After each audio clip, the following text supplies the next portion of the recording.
Welcome back, everyone. Today, we are diving deep into a seriously profound piece of theological literature. We're going to unpack the fascinating themes of Surah Fatir, specifically by looking through the lens of MAULANA MAUDOODI's renowned exegesis, the TAHFEEM Quran. If you love dissecting ancient texts and really understanding their foundational themes, well, you are in the exact right place. We're going to break down this complex commentary to see exactly how it maps out the cosmos, the natural world, and, honestly, human behavior itself.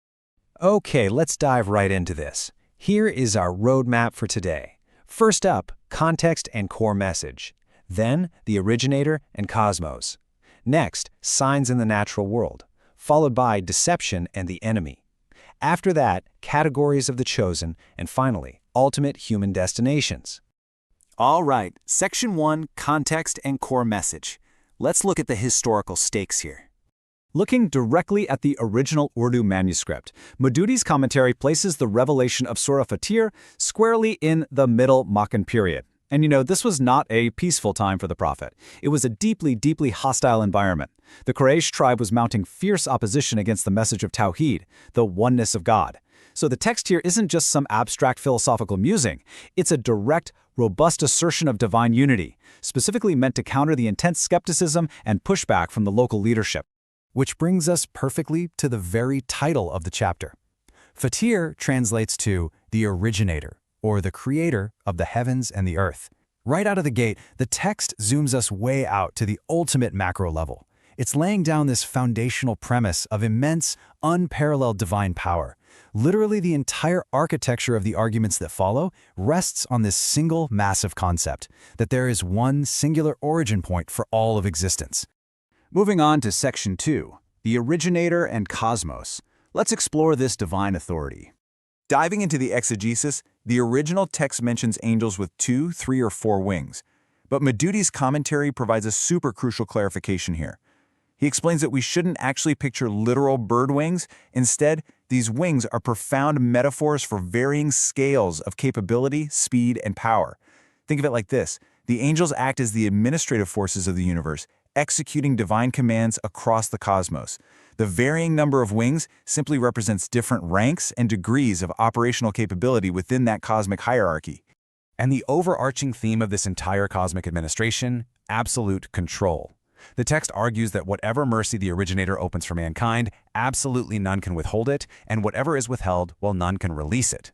It's presenting a paradigm of a total, undeniable monopoly on mercy and sustenance. The theological argument here is crystal clear.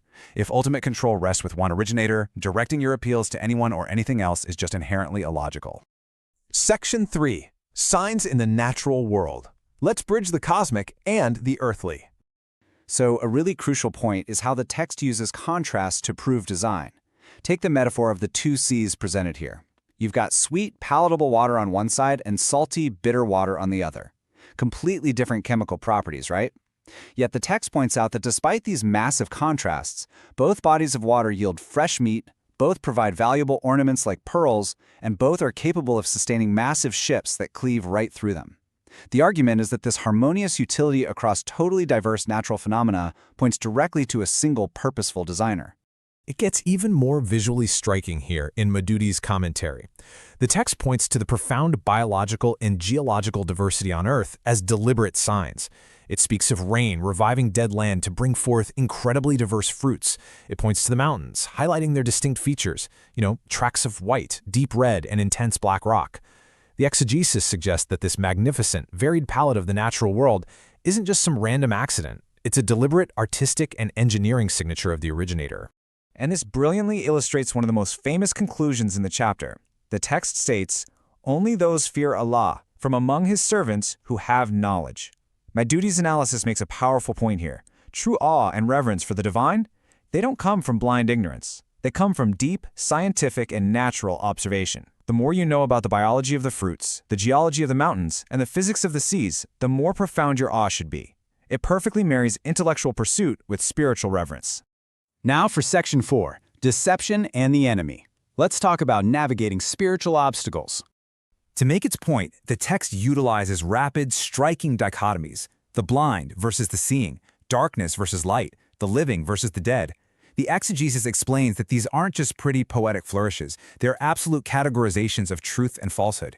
It argues that aligning with the reality of the originator brings sight, light, and life. Rejecting it, that leaves one in spiritual blindness and death. It's meant to force the reader to pick a side. There's really no middle ground in this framework. So why is this choice so difficult? Well, because of the presence of an active adversary. The text is highly explicit here. Satan is not just some passive, abstract concept of evil. According to the exegesis, Satan is an active, avowed enemy whose primary goal is the ultimate deception of humanity. The warning is stark. The physical world is full of delusions, and humanity absolutely must fiercely guard its intellect and spirit against these active deceptions that try to pull them away from the originator. Section 5. Categories of the Chosen. Let's look at how people respond to this message. MAUDOODI's analysis outlines 3 distinct spiritual classifications, because let's be real, even among those chosen to inherit the scripture, there are varying levels of commitment. First, you have those who wrong themselves. They believe, sure, but they fall short in practice and succumb to weakness. Second, the moderate. These are folks who do their basic duties and keep a balanced middle path. And finally, the foremost in good deeds, those who don't just do the bare minimum, but proactively race towards virtue. It's a highly realistic acknowledgement that human commitment exists on a broad spectrum. Let's move to Section 6, Ultimate Human Destinations.